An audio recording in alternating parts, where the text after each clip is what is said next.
একটা সৈনিক দল যা ব্রিটিশ ভারতের স্বাধীনতা চেয়েছিল, কিন্তু জাপানের সঙ্গে হাত মিশিয়ে। কেউ তাদের রাজদ্রোহী বলল, আবার অনেকেই বলল স্বাধীনতার সেনা।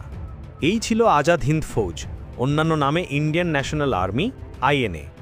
দ্বিতীয় বিশ্বযুদ্ধে দক্ষিণ পূর্ব এশিয়ায় গঠিত, প্রধানত ব্রিটিশ ইন্ডিয়ার KY প্রযুক্ত সেনানীদের দিয়ে। লক্ষ্য ব্রিটিশ শাসন ভাঙা। 1943 সালে নেতাজি সুভাষচন্দ্র বসু আইএনএকে গ্রহণ করলেন এবং আজাদ হিন্দ নামিয়া নির্বাহী জোরালো করে দিলেন। তার নেতৃত্ব আইএনএর সবচেয়ে বড় মোড় ছিল। আইএনএর মাধ্যমিক ইউনিটগুলোতে ছিলেন কুইন অফ ঝাঁসি মহিলা রেজিমেন্ট, সাবাস ব্রিগেড। মোট প্রায় 43,000 যোদ্ধা জয়েন্টলি জাপানিজ সহায়তায় প্রসারিত হল। ইনভার্সন পরিকল্পনা অনুযায়ী 1944 রাঙ্গুন থেকে ভারতের দিকে এগিয়ে যাওয়ার চেষ্টায় আইএনএ জাপান মিলিত হয়ে মণিপুরের ইম্ফল লড়াইয়ে অংশ নেয়, কিন্তু তীব্র লড়াই ও সরবরাহ সীমাবদ্ধতায় অভিযান থেমে যায়।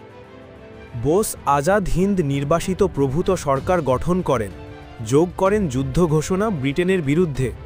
এটি কেবল সেনাবাহিনী নয়, রাজনৈতিক দাবির প্রতীকও ছিল।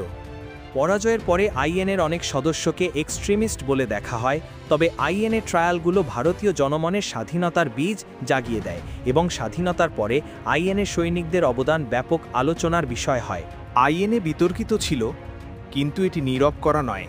এটি ভারতীয় জনমনে সাহস ও আত্মত্যাগের একটি স্মারক এবং পরিণামে স্বাধীনতা আন্দোলনের ইতিহাসে অপ্রতুল চিহ্ন রেখেছে। আরও জানতে চাইলে এই চ্যানেলটিকে সাবস্ক্রাইব করুন এবং ভিডিওটি ভালো লেগে থাকলে লাইক এবং কমেন্ট করুন।